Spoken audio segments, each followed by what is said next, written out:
Está começando o Projeto SaaS.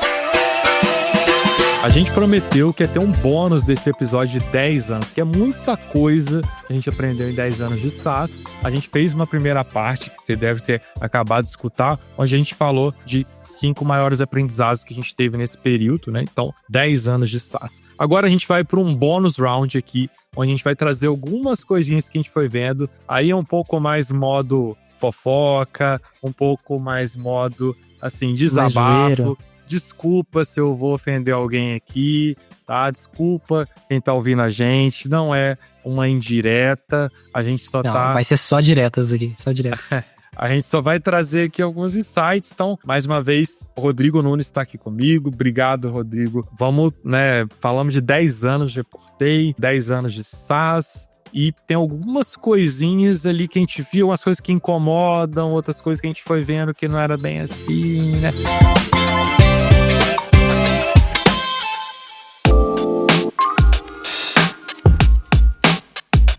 Você quer puxar um desses assuntos? Eu quero puxar.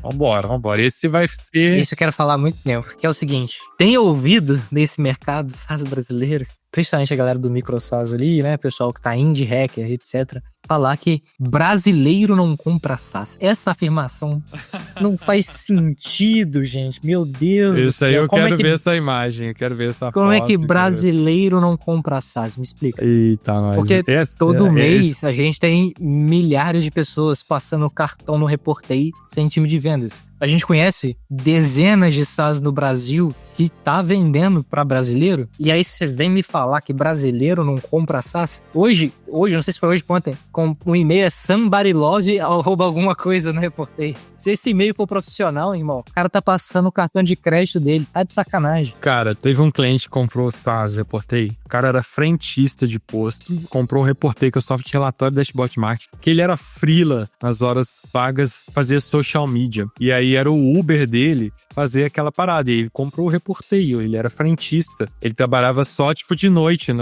com o Reportei, tá ligado? Sabe qual que é a realidade? Brasileiro não compra SaaS ruim. Se você não consegue vender seu SaaS pra brasileiro, é porque seu SaaS é uma bosta. É isso. Cara, o brasileiro não só compra SaaS, como o brasileiro comprou um banco digital que não tem nenhuma agência e que basicamente você não tem com quem conversar, você não vê o seu dinheiro e você deposita lá a grana que Nubank. Nubank. O maior case de PLG da história do mundo, se bobear. Do mundo é foda porque tem Facebook ali. Eu ia falar assim, o brasileiro, ele é sedento por SaaS. Ele não é só não compra. Ele é sedento por comprar soluções, maquininhas que vão tirar da frente dele alguma dor de cabeça, cara. Se sua avó usa Instagram, um cara de 35, 40 anos trabalhando na empresa vai conseguir entrar no SaaS e passar o cartão, sabe? Tipo assim, a avó usa Uber, não faz sentido não usar um SaaS. Tava conversando com, vou falar, o nosso querido Hector,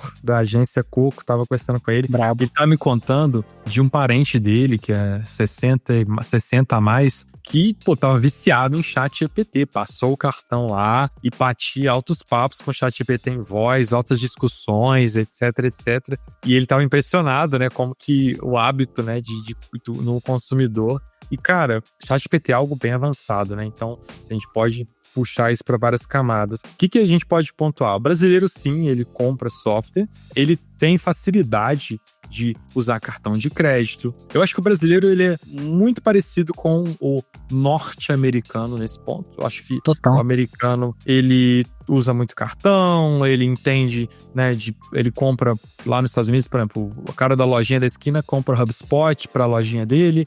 Aqui, na lojinha da esquina, o cara assina conta azul e tá lá, já tava na lojinha da esquina gráfica e o cara tá lá com conta azul aberta, tirando nota fiscal. Você sabe uma parada que eu acho que é o seguinte, vender SaaS para americano é mais difícil. É mais difícil. Por quê? Eu tava conversando com um cara que ele tem Porque o mundo inteiro quer vender pra lá, né? Exato. E eu conheço um cara que ele tem um SaaS que é tipo uma Lura, só que americana. O cara vende $39 por mês com os cursos, assim, o nível de curso do cara é um absurdo. O cara vai dar aula de IA, não é um brother de IA aleatório, é o executivo programador da Anthropic. Ele vai dar uma aula de não sei o quê, é o cara que escreveu a framework. Depois vamos pôr o link aqui de afiliados, porque eu quero assinar. Cara, é um absurdo. $39.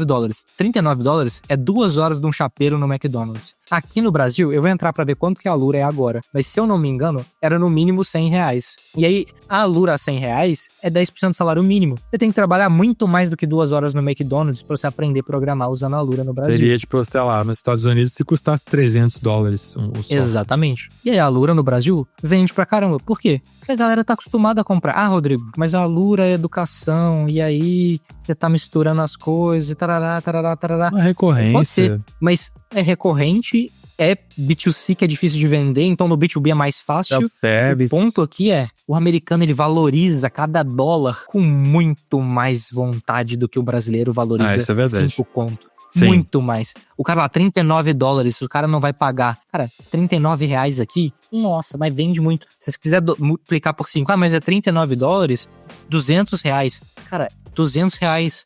A galera tá vendendo curso online na Hotmart a 5 conto pra quem não tem dinheiro. Você vai conseguir vender um SaaS de 100 conto, de R$200. Vende pro brasileiro. É mais fácil fazer um SaaS de R$200 mil recorrentes do que fazer um SaaS de, fazendo a conta aqui com $1 a R$5 só pra facilitar a vida, de $40 mil.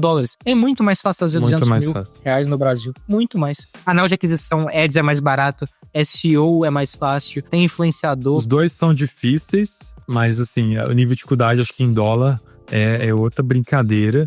Principalmente vendendo para os Estados Unidos, né? Esse é o ponto principal. E, cara, não é só Brasil, tá? Porque eu comecei a conversar com a América Latina e a galera tinha um comportamento parecido. De olhar, esse software custa $30 por mês? Beleza, tá, é isso aí. Então, assim, a gente não é que a gente não compra, tá? Talvez que às vezes você não consiga vender porque não acertou ainda o PMF ou tá usando uma linguagem muito distante. E às vezes a linguagem que a gente usa em software, coloca um monte de sigla, um monte de coisa, afasta as pessoas querem comprar uma solução, né? A gente às vezes vende para a pessoa ela ganhar um tempo, ela ser produtiva, e não necessariamente o integrador de APIs que cria dashboards, blá blá. Então, esse é o caminho. E acho que o resumo é o seguinte: faça um produto B2C, mesmo que seu público seja B2B. O que eu quero dizer com isso? Tem que ser tão fácil de usar como se fosse o Tinder, mesmo que seja um Excel disfarçado de blá blá blá. Entendeu? Com isso, resolve. Exato. Aí você vai vender pro Brasil também. E isso, a gente falando de self-service, né? Quando a gente vai para a venda ali, a forceps vai para o vendedor, aí realmente a compra de software aí já cai até pro lado de serviço, e as pessoas compram muito serviço no Brasil. Muito mais fácil. Eu acho que proporcionalmente você vai ter muito mais agência, prestador de serviço no Brasil, por exemplo, do que nos Estados Unidos. Eu acho difícil você ter um ecossistema de tanto prestador de serviço. Por exemplo, uma profissão que só existe no Brasil, tal do gestor de tráfego, não existe nos Estados Unidos. Não existe a profissão do cara que só faz ads e as pessoas contratam ele por isso, né? Isso lá não existe essa profissão dessa maneira nos Estados Unidos, por exemplo. Porque a mão de obra lá é muito mais cara, o pessoal, eles mesmos fazem tudo. Exatamente. A empresa, o profissional de marketing é mais um canivete suíço. Acho que a gente não falou no episódio principal, acho que a gente poderia falar rapidamente. Acho que a gente pode linkar duas coisas aqui. Eu vou tentar linkar duas coisas muito loucas, mas acho que talvez, Rodrigo, vai ser mais criativo que eu, que é PLG não funciona e multiproduto. Porque eu pensei de linkar um pouquinho disso. Porque a gente tem um PLG, a gente tá vendendo multiproduto agora, a gente tem um produto em cima de outro. E assim, eu percebo, tá, que existe muito, muito, muito preconceito com produtos self-service por algum motivo. Não sei porquê. Todo mundo que deveria ser PLG foi para SLG. Alguns deram certo, outros quebraram. Mas eu acho que tem a ver um pouquinho, tá? E aí assim, não sei o que é PLG, Renan, tal. A gente tem um monte de episódios sobre isso aqui. Mas, basicamente, você que tem um produto, né, que cresce pelo produto e tal, é mais difícil fazer isso do que pôr uma landing page e sair vendendo. E o imediatismo. Eu acho que a gente tem mais imediatismo pro resultado, em geral, né? Só Brasil. Então, acho que é mais difícil, né? Você falar a pessoa que ela tem que deixar... Reportei, sei lá, no primeiro ano a gente terminou com, sei lá, 4 assinantes pagantes recorrentes, depois de ter vendido uns 10. Sim. Era mais fácil, sei lá, pegar, ligar, vender. Então, assim, eu vi casos, gente vendendo SaaS, milhões sem ter o SaaS. Era só landing page, ads, subindo em cima de uma mesa e quem pegou a referência que pegou, fez um SaaS de AI sem ter AI. Então assim, eu vi milhões sendo vendidos sem nem ter o produto ainda. Então isso é muito atraente, né? Você vender e nem precisar entregar, né? Acho que é um pouquinho disso. Acho que o pessoal tem mais facilidade de vender, logo é mais sedutor continuar fazendo a venda na mão. E aí seu produto não tá pronto, que ele não tá escalável ainda. E aí você coloca time de CS pra gerenciar. E aí você resolve as coisas com pessoas e não com software. E aí você tem uma empresa de software que sua margem é uma merda. Porque você tem uma empresa de serviço que tem software, não uma empresa de software. Então, eu acho que quando você olha pro Telegram e sabe que ele tem 60 pessoas no time de engenharia só, você fala assim, porra, e eu vou ter 60 dev na minha empresa? Não faz sentido, sabe? Então, tipo assim, eu acho que a referência... Eu lembro, acho que o Elon Musk, acho que quando entrou no X, no Twitter, ele deixou, acho que um designer, um ou dois. Um designer. Twitter tinha um designer. E aí, quando sua referência é uma empresa SLG que tem 300 funcionários, 1000 funcionários, é mais fácil você achar que ter 50 tá tudo certo. Sendo que, na real, você devia ter 10. E aí, quando a gente olha pro mercado de SaaS, a gente vê assim, SaaS faturando 10 milhões ano com 100 pessoas. Cara, você não tem margem, você tá fudido, basicamente. Você vai ter que contratar uns PJ, um estagiário, vai ser uma merda, você vai ter tanto trabalho, não vai botar dinheiro nenhum no bolso. Eu até brinco que se a empresa tem 100 PJs, na verdade ela tem uns 50 funcionários, 50 CLT, né? Exato. Então o número também... Só que ela tem o dobro do trabalho e do risco. 50 terceirizados, você fala que seus terceirizados são seus funcionários, né? Exato. Então tem um pouquinho dessa brincadeira. Mas, enfim, PLG funciona, PLG tem como fazer, não é fácil, tem muitos exemplos. No Brasil tem pouquíssimos fazendo, então você tem mais oportunidades. Mas provavelmente você usa o sistema de pagamento, você usa um RP, provavelmente você não conversou com ninguém para isso. Tem caminhos diferentes, a gente já falou no cast anterior para chegar, às vezes são revendedores, são fornecedores, são intermediários, não necessariamente pode até fazer uma venda para eles, mas eles distribuem produto. Tem caminhos e a gente tem um continente para explorar. E isso é uma parada que a gente tenta bater na cabeça da galera, que é o seguinte, cara, tá todo mundo tentando vender para os Estados Unidos, lá tem 350 milhões de pessoas e tem o mundo inteiro programando para lá e de lá saem produtos para outros países, etc. O Brasil tem 220 com 150, 180 milhões usando a internet e ninguém tá vendendo para cá. E o dólar não entra aqui. Então a gente tem esse mercado inteiro para brincar aí de PLG, SLG, fazer o que quiser. E estamos sozinhos, a gente conhece o país, a gente conhece as pessoas, a gente tem a cultura local. É só a gente adaptar, tropicalizar algumas coisas. A gente viu casos assim fantásticos aqui no Brasil. Eu vi um recente que era Adapta, fez um trabalho absurdo de ser o ChatGPT brasileiro. Tem muita coisa acontecendo. Então, assim, a gente tem que parar simplesmente de ficar copiando o que alguém falou num grupo. Outro dia eu postei assim, eu sou uma empresa remota, blá, blá, blá, blá. Aí a pessoa falou assim, mas o CEO do Zoom não acredita no remoto. Eu falei, porra, todos. Então tá, então, porque o Zoom não é remoto, eu vou ser presencial. Então, vamos seguir nessa lógica. Se, poxa, eu tenho o Asas, que é uma empresa incrível brasileira com 1000 pessoas que é remoto, aí o que eu faço, né? Sigo o Zoom, sigo o Asas, sigo o iFood, sigo a Petrobras, né? Que é todo mundo presencial, é o frentista da esquina. Cara, qual que é o seu modelo? Qual que é a sua base?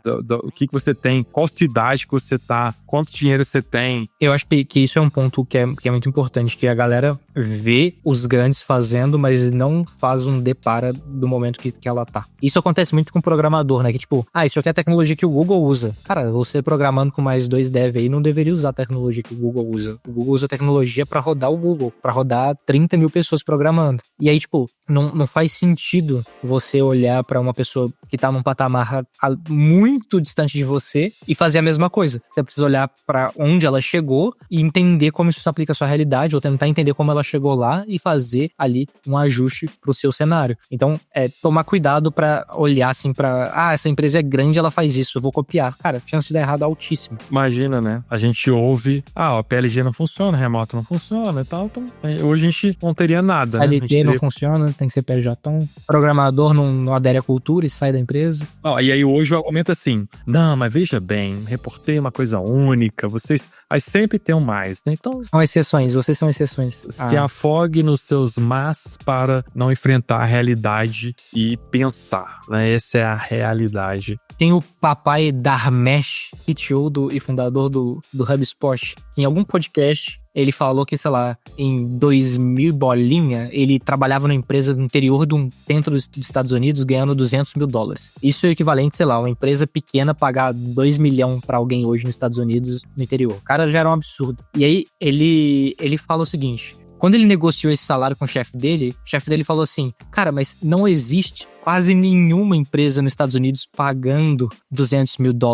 E ele respondeu assim, eu não preciso encontrar várias, eu só preciso de uma. E aí o chefe dele ouviu isso e falou, puta que pariu. E isso fez o salário dele ser $200 mil, que super merecido, da Mesh é um absurdo. Então é isso, tipo assim, não, mas o reportei é uma exceção. Não importa, seja você a exceção, crie sua própria realidade, faça do seu jeito, entenda o que você quer e construa. Pense com a sua própria cabeça e não com a cabeça dos outros. Você pode ouvir, você pode ter referências, você pode ter pessoas que você admira, jornadas que você admira, mas olha pra sua situação. Eu vejo pessoas assim, não, mas o Elon Musk não é remoto. Cara, o dia que você tiver 18 horas de trabalho por dia e o QI do Elon Musk, beleza. Aí você pode operar igual a ele. Se tiver o drive que o cara tem, beleza. Se tiver uma fábrica de foguete, uma fábrica de carro, eu realmente recomendo que você seja presencial, porque a fábrica exatamente denota presencialidade, tá? Mas se tiver um software na nuvem, você pode, no interior do Ceará, você pode pensar em ser remoto, porque você não vai achar ninguém na sua cidade para contratar. Mas é escolhas.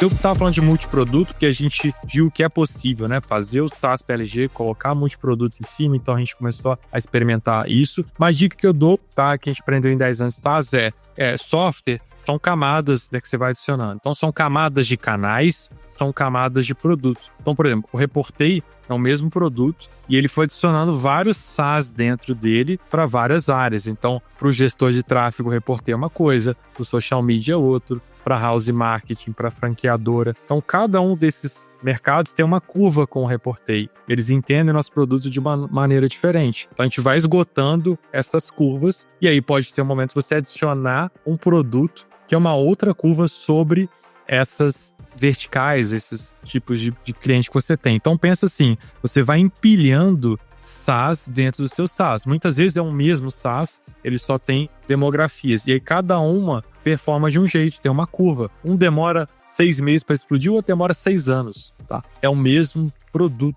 E às vezes são regiões diferentes, são cenários que você vai colocando ali nessa camada. Então, quando pensa multiproduto, não necessariamente criar novos produtos. É o seu produto ser multi também para outros mercados. E aí são detalhes. Vou dar um exemplo que a gente aprendeu no Reportei. Em algum momento a gente não tinha o dashboard. A gente criou uma área de dashboard. O dashboard do Reportei, ele é muito parecido com o relatório, mas ele é só uma questão de posicionamento e microfuncionalidades que fazem ele ser um dashboard e não um relatório. São coisas que no código a galera fez muito rápido, que a gente mudou a mensagem e de repente a gente começou a atender uma camada gigante de clientes, porque a gente fez microajustes e criou um produto dentro do produto. Então, o relatório é um produto, o dashboard é outro, a automação é outra, a linha do tempo é outra, são funcionalidades que a gente tem no Reportei. E além disso, a gente tem os públicos que consomem cada um desses produtos. Sem contar o clássico multiproduto, que é lançar, por exemplo, que a gente lançou um produto de agendamento de posts, que é uma outra marca, uma outra logo dentro da mesma. Então, multiproduto, pensa sobre isso também. Às vezes está aí dentro da sua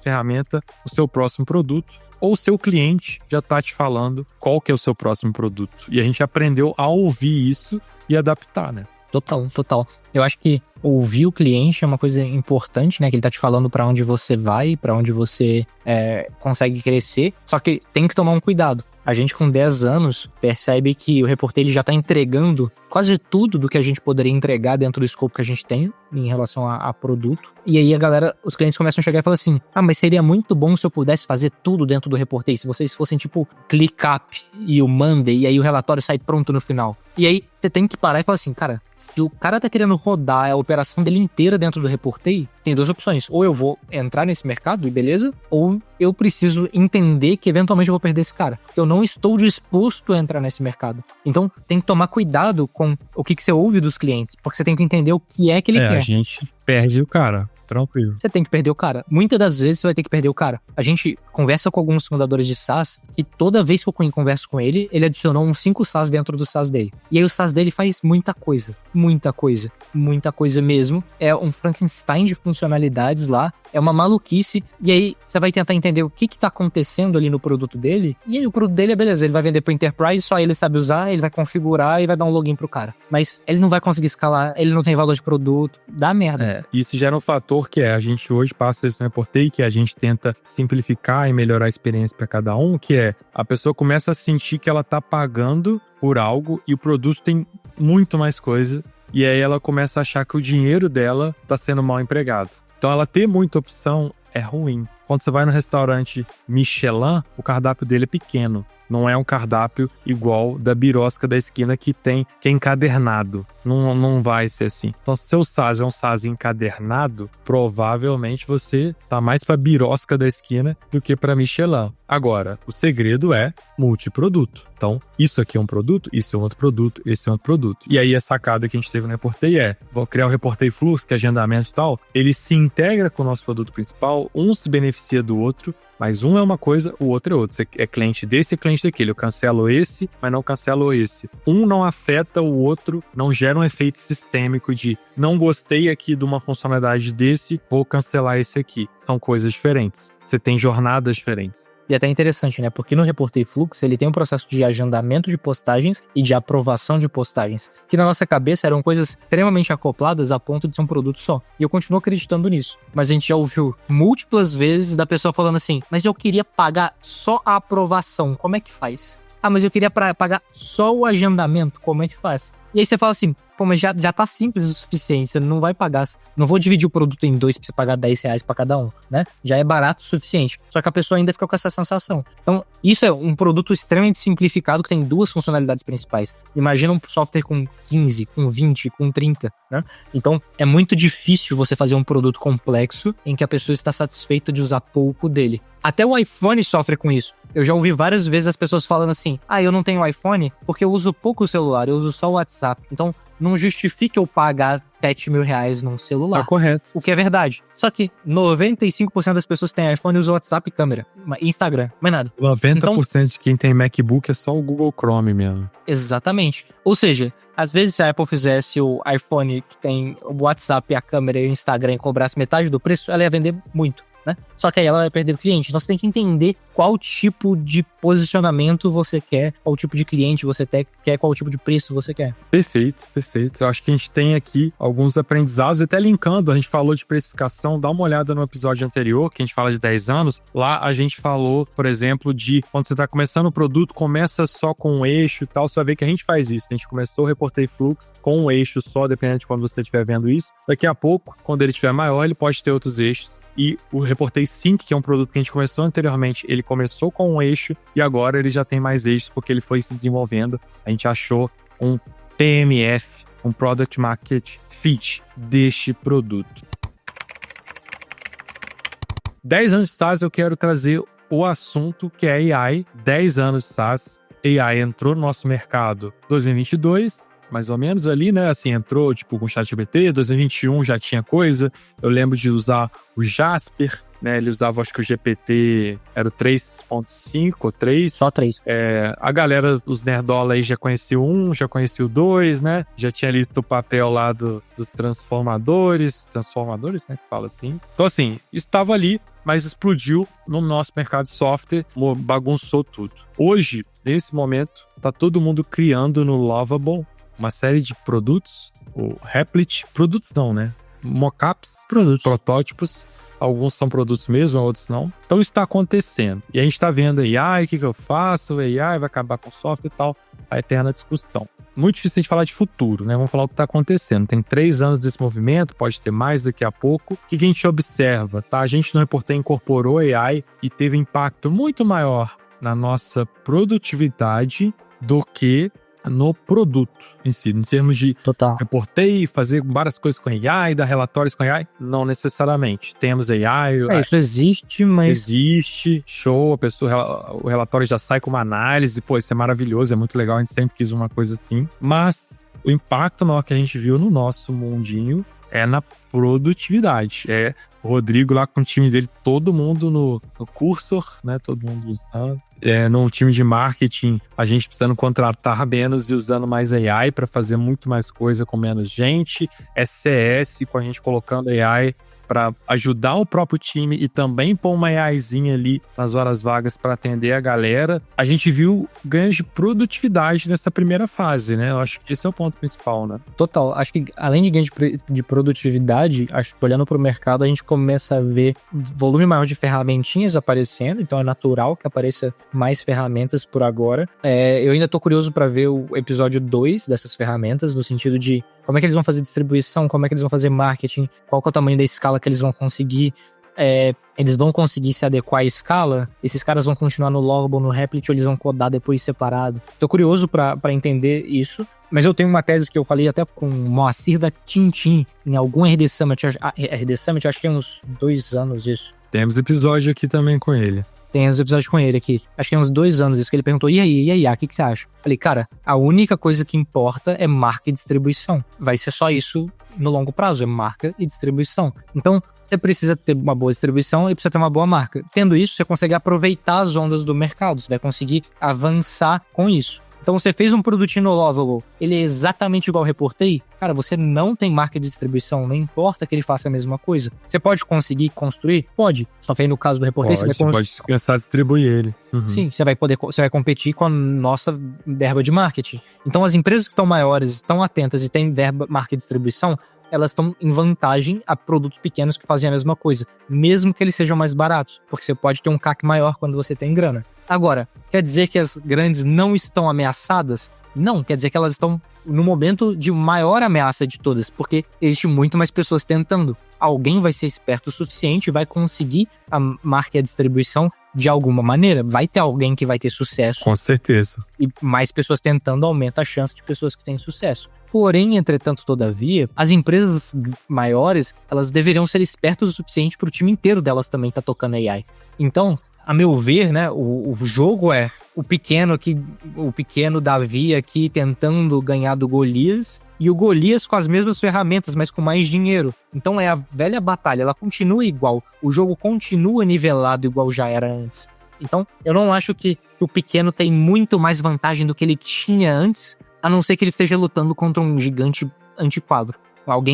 Uma empresa grande que não está se adaptando. Se for uma empresa grande que está correndo, é só você comparar OpenAI e Google. Que, a OpenAI tava ganhando ali de graça do Google. O Google tava ali para trás. Aí o Google virou 3 chavinhas, voltou o Sergey Brin e agora é o melhor modelo do mercado. Por quê? Porque, basicamente, você pegou uma liderança esperta, tacou o time inteiro gigantesco de gente super inteligente na direção certa. Em 1 ano, o Google tá na frente da OpenAI. Então... É o clássico do caso do Teams, né? Que a Microsoft atropelou ali o Slack, etc. Eu acho que também é uma coisa importante, né? Então, vou dar um exemplo. Você teve uma ideia brilhante de criar um CRM por voz, WhatsApp AI, o CRM que você fala com os dados e show, você criou aquilo rapidamente, tá vendendo. E aí, qualquer CRM do mercado demora um tempinho, mas lança essa funcionalidade lá dentro. E aí todo mundo que já tá na base daquele CRM simplesmente começa a... Beleza, eu já tô usando aqui no meu CRM essa funcionalidade. Então, é fácil criar funcionalidades, coisas que vão escalar rápido em nicho. É difícil criar empresas, como sempre foi difícil criar empresas maiores, etc. Mas, obviamente, AI, eu acho que gera muitos insights. E, assim, acho que empresas igual eu Reportei estão numa posição muito privilegiada. A gente não é aquela super grande e também a gente tem um time já técnico e preparado para sair colocando umas coisinhas legais no ar. Então, a gente rapidamente consegue trazer coisas de AI de uma forma inteligente. Então, assim, eu gosto desse posicionamento que a gente tem de times pequenos e ágeis, mas me incomoda também quando empresas pequenas e ágeis estão meio que paradas nesse sentido, estão meio que sou sempre assim, me incomoda um pouco. Acho que o pessoal deveria estar pelo menos experimentando mais, testando. Seria como, sei lá, surgiu o mobile e você ignora aquilo completamente e deixa tudo desktop. Surgiu a nuvem e você continua só na instalação do computador. Isso vai rodar durante muitos anos ainda, sei lá, quando surgir a nuvem, né, até os softwares de desktop. Mas uma hora isso pode acabar de vez, né? O mobile pode ser a maior fonte de tráfego, o desktop pode ficar para trás e, eventualmente, a interface de SaaS pode ser quebrada pela AI e ela morrer, a interface ser uma AI e não ser mais um dashboard, alguma coisa assim. Então, alguma coisa você tem que estar experimentando, seja pequeno, seja muito grande. E hoje a gente ainda vê que tem mais entradas de oportunidade para pessoas que vão aplicar microserviços também. Então, enfim, eu gosto desse mundo de possibilidades. É melhor estar numa era assim do que estar numa era de muita estagnação, porque ela fecha mais portas. Olhando para 10 anos de SaaS, e assim, a gente falou bastante já no primeiro episódio, agora a gente trouxe aqui uns bônus, algumas coisinhas que a gente está observando, que são detalhes. Eu vejo a cena, né, de software se fortalecendo, não vejo, assim, pode, claro, você olhar ali para a ação de uma empresa de software, às vezes ela nem sempre vai estar tão legal quanto ela era antes de AI, mas eu sou bem otimista quanto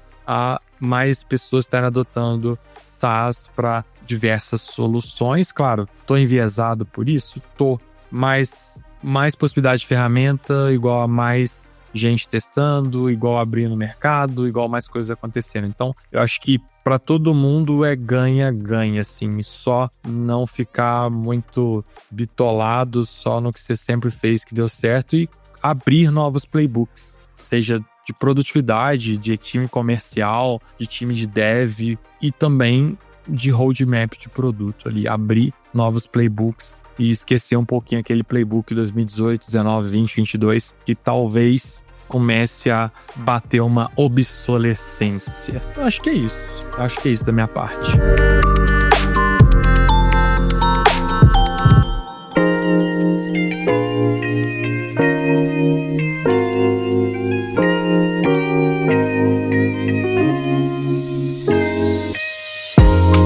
Acho que juntamos aí um belo bônus, hein? Quase um episódio inteiro. Não foi nem só um presentinho, foi um presentão pra galera. Espero que tenha agregado 10 anos de SaaS pro pessoal. Episódio 1, episódio 2, trazendo aí o que a gente aprendeu ao longo desse período. Tenho certeza que tem muita coisa para aprender ainda. Tem mais 10 anos pela frente. Vamos aprendendo juntos aqui pelo Projeto SaaS, tanto no podcast tradicional quanto nos vídeos no YouTube. Então acompanha a gente, segue aí, @Projeto SaaS. E também nossos Instagrams pessoais. O meu FNN Rodrigo, N de nariz, FNN Rodrigo. E o seu, Renan? O Renan Caixeiro lá no Instagram. Por favor, deixe seu comentário. A gente tem vídeo no YouTube para você seguir o nosso canal. Tem Spotify, tem Apple, tem tudo. Então, por favor, comenta, fala o que você quer, qual que é o próximo passo, o que você discorda, o que você acha que a gente falou uma besteira brutal aqui.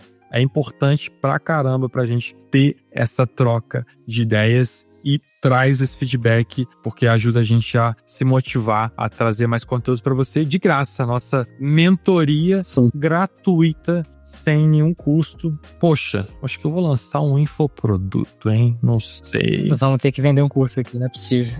Um abraço, pessoal. Valeu, pessoal. Até o próximo. Até a próxima. Valeu.